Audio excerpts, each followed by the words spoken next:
It's Tuesday, June the 2nd, 2020, in the Black Educated and Broke News Studio. So many updates. Here's what you need to know. Protests have erupted all over the country as one of the hashtags "We Are Done Dying" explains the rage after the death of George Floyd. I've reported multiple names since May: Stephen Taylor of California, Douglas Lewis of St. Paul, Minnesota, Sean Reed of Indiana, of course Ahmaud Arbery of Brunswick, Georgia, and Breonna Taylor of Louisville, Kentucky, killed by police or what we are calling racial terrorism. Of course, I've monitored protests here in Atlanta, torn as I support my brothers and sisters' outcry along with my mayor, Keisha Lance Bottoms, and her leadership. I remain hopeful that we are in this together.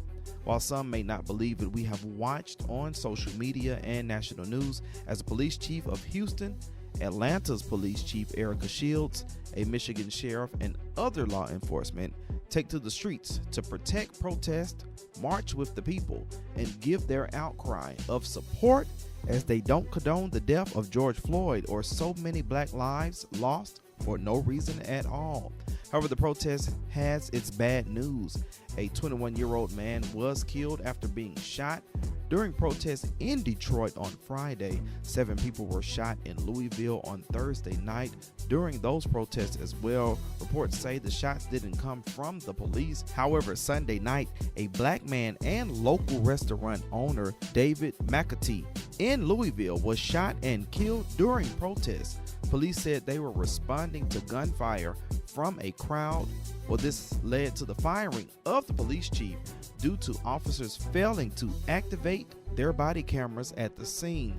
Well, it doesn't end. A federal officer in Oakland, California, a black man, Dave Patrick Underwood, was killed providing security at a federal courthouse in Oakland. The shooting, also injuring another officer, happened Friday when a reported white van pulled up and opened fire. Social media is reporting another death that I'll continue to investigate, while so many have sustained injuries and arrests. A few celebrities have joined protests, also sustaining injuries, including Insecure actor Kendrick Sampson. But I want to send a shout out, my love and thoughts of strength to black journalists covering the protests. We do our best to provide all the facts of what we see while maintaining the color of our skin.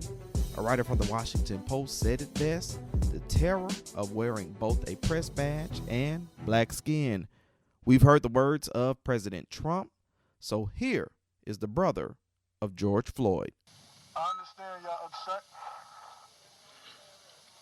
But like it was already said, I doubt y'all half as upset as I am. Come on now. Speak. So if I'm not over here wilding out, if I'm not over here blowing up stuff, Come on. if I'm not over here messing up my community, Come on. then what are y'all doing? What are y'all doing? Y'all doing nothing.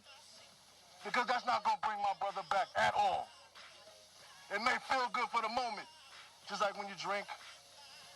But when it comes down, you're going to wonder what you did.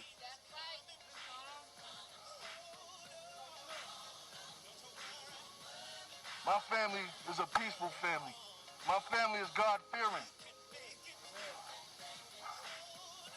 Yeah, we upset.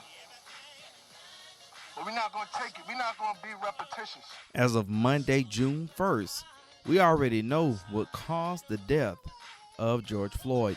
Black Educated and Broke airs weekly on Fridays. Subscribe, share, stream on SoundCloud, Apple Podcasts, iHeartRadio, Spotify, and you can even watch us on YouTube. Follow us on Facebook and Instagram at Black Educated and Broke, Twitter at BEB_Podcast_ATL. You can also follow me on Twitter at MikeB_News. I'm Mike B. This is a special Melanin News commentary. Stay informed, stay encouraged.